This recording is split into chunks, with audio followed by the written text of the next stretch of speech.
এতিয়া এয়া ডাঙৰ দাই স্কুল যাবৰ কাৰণে পুৰি ৰেডি কৰি লৈছোঁ, লগতে আমি চাহৰ লগতো খাব পৰা হ'ব বাৰু। সেইটো কাৰণে এয়া ধুনীয়াকৈ পুৰিকেইখনমান ৰেডি কৰি লৈছোঁ। তাকে চাহ একাপ খাই মেলি লওঁ।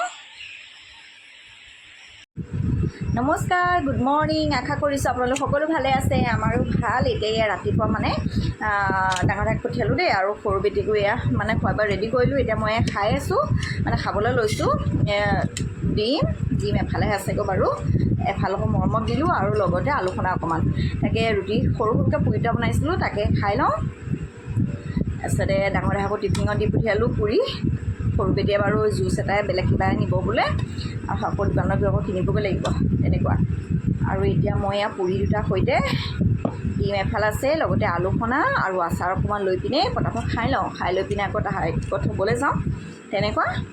তাৰপিছতে আৰু এইকণকে যদি খাই যদি নাযাওঁ, ভাতটো একদম মই 1-1:30 বজাতে খোৱা হয় আৰু। তাৰপিছত ভোক লাগেগৈ সিমান সময়লৈকে। আৰু এতিয়াও এই ভোকতে যদি নাখাওঁ, পিছত মানে মোৰ কি হয়, গেছৰ প্ৰব্লেম হয়। যিহেতু গেছ আছে, গেছৰ প্ৰব্লেম হয় মানে, আৰু ভোক লাগোঁতেই পাতলাকৈ কিবা এটা খালে ভাল লাগে।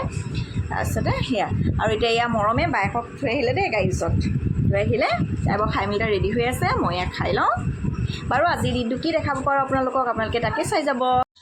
আৰু এতিয়া ওলাইছোঁ সৰু বেটিক স্কুলত থ'বৰ কাৰণে। বেছি সময় নাহোঁ, আজি ইহঁতৰ মানে 1 ঘণ্টামানহে হ'ব, সেইকাৰণে একেবাৰে মানে লৈ আহিম। সেইকাৰণে মানুহজনৰ লগতে ওলাইছোঁ, আৰু একেবাৰে মানে ৰখি দিম আৰু তাতে। তাৰপিছতে এয়া গৈ ল'ম বোলো সোনকালে।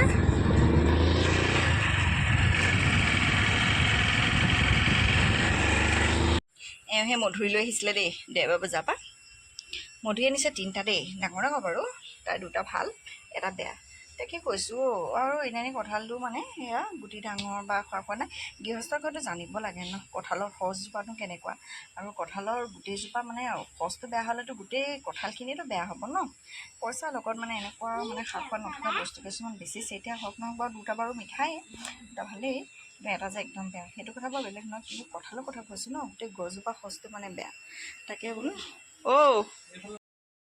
আজি দুপৰীয়া সাজৰ কাৰণে নতুন চব্জি এবিধ বনাবলৈ লৈছোঁ যিহেতু, আৰু ডাঙৰ দেহাও সোনকালে আহি পালেহি, যিহেতু পৰীক্ষা আছে। সেইকাৰণে মানে কি স্কুলক মই হাফ ছুটি দিলে, আৰু 2জনী ছোৱালী এতিয়া সেয়া ঘৰতে আছে।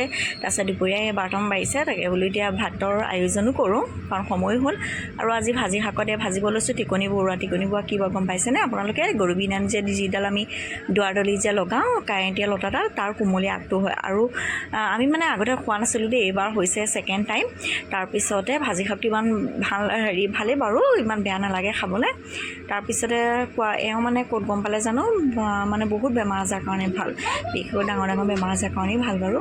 তাৰপিছতে সেয়াকৈ কৰি তেওঁ সেয়া লৈ আহিলে, লৈ পিনে তাকে এতিয়া ধুনীয়াকৈ বাচিছোঁ। বাচি মেলি লৈ পিনে ধুনীয়াকৈ ভাজিম আৰু। তাৰপিছতে আলু এটা দি মিহি মিহিকৈ কুটিম, তাৰপিছত ধুনীয়াকৈ ভাজিম।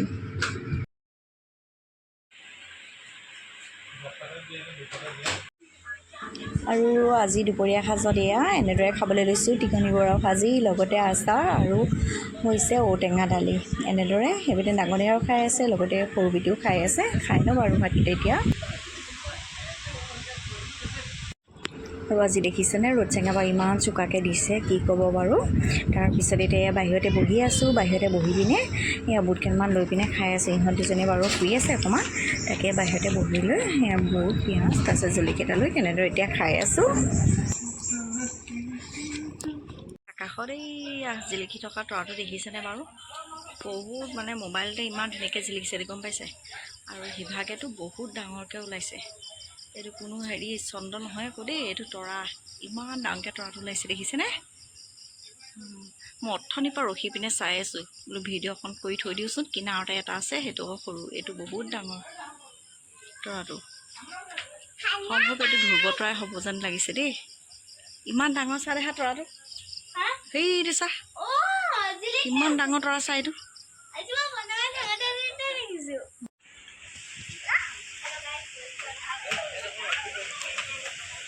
ভয় লাগে মোৰ, গছৰডাল পৰিব বুলি।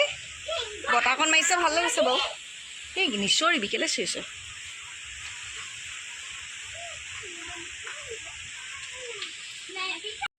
আৰু এতিয়া ৰাতি সাজৰ কাৰণে যোগাৰ কৰি লৈছোঁ। ইয়াৰ চাউল কুকাৰত পাতি থৈছোঁ, লগতে হৈছে আলু বইল কৰি থৈছোঁ, লগতে ডিম। ভাবিছোঁ ডিমৰ দম বনাম।